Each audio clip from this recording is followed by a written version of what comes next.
So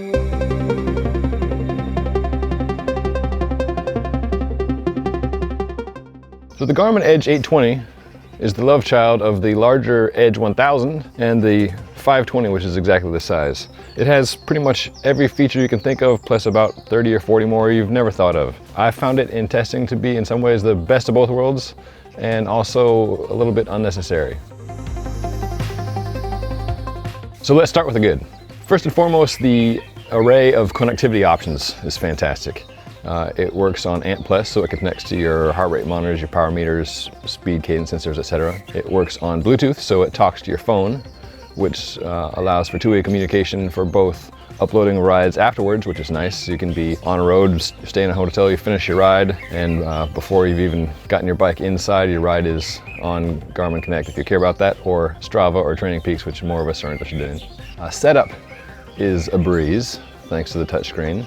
It's much easier to press and hold on fields you want to change and dive in that way than it is to use multiple buttons to get into menu after menu. In terms of GPS functionality, Garmin still in many ways is the king. In following a signal, it has both the GPS and GLONASS, so it finds a signal quickly and holds on to it pretty well.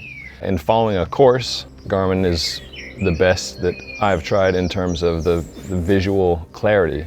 Having a color screen makes it easy to see where you're going. If you've used a Garmin in a car, it's quite similar. It's a superior performance to anything out there in terms of that. Battery life when following a course is a bit of an issue. Garmin claims the units last up to 15 hours. I found when following a course using navigation, it lasts just a little over 4 hours, which if you're using navigation probably means you're in a place you don't know where you are and you really need that unit to stick around. The 820 bumps up a feature from the 520 in that there's a battery save mode. So when it senses the battery is getting low, it will shut the screen off. It'll still continue running, but the screen goes blank, and then you can tap on it periodically to see if you're still on track. So that's a nice thing. It would be nicer if the battery just lasted longer while using navigation. Through the Edge 820's Connect IQ plug-in, a whole plethora of third-party apps.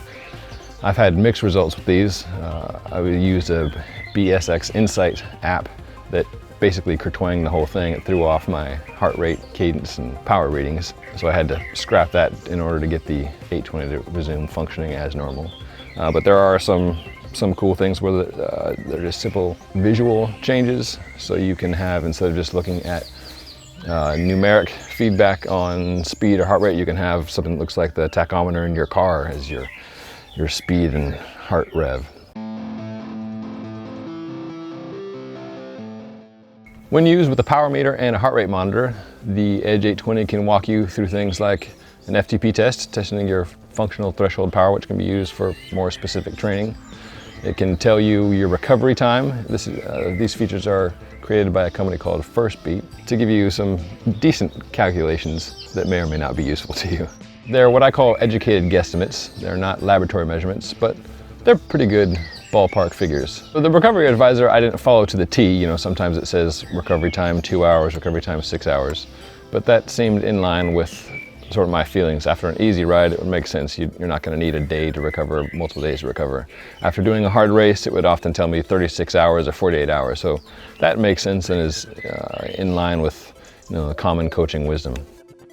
A new feature on the 820 that Garmin has swiped from the Wahoo Element is something called Group Track, where you can on your screen see where your riding buddies are. Now there's a couple big ifs. One is if you have your phone paired to your unit, and if your buddies also have a unit also paired to their phones, and if you're in an area without a lot of cell interference, because this is relying on a cell signal from your smartphones to relay your positions to each other. So it's a cool thing, but I don't see many people using it, frankly, because of the various hurdles. One of my main gripes with the Edge 820 is also one of its positives, which is the touchscreen. It's handy to use when you're sitting in a chair. When you're on the bike, not so much. About half the time I feel like when I stab at the screen, it does what I want it to. The other half, it'll take me in the other direction, or bring up another screen, or nothing at all will happen. So many of us now live with our smartphones stuck to our faces that the touchscreen capabilities of an iPhone or an Android form our basis of comparison. So compared to that, Edge 820 comes up pretty short. Some of that has to do with the size of the unit. I've used the Edge 1000 and the touchscreen there just because of you've got a larger field to play with, is a little bit easier to operate. Also, while Garmin remains king at navigation, once you know where you want it to go, it's not always the best at trying to help you figure out how to get there. For instance, you can surf around in the map to find a location and pinpoint that, and it will take you roughly there, which is similar to a feature where you can have it create a course for you for a given duration or a given distance, and it will cook something up for you. In my experience, those have proved to be fairly comical rides, taking me on routes that I would never ride on. So I think the best situation is to use a track that you either create yourself or you get from a friend based on actual human's knowledge of good roads to ride on, then plug it in the Garmin and let that do what it does best and direct you turn by turn. So if you're looking for the latest and greatest, the Edge 820 certainly is the latest. It's packed with a lot of cool features, a lot of random features, and the biggest negatives in my mind are the touchscreen can be frustrating while riding, the battery life isn't fantastic, and the price certainly isn't cheap. Price on this bad boy is $399 US, 329 British pounds.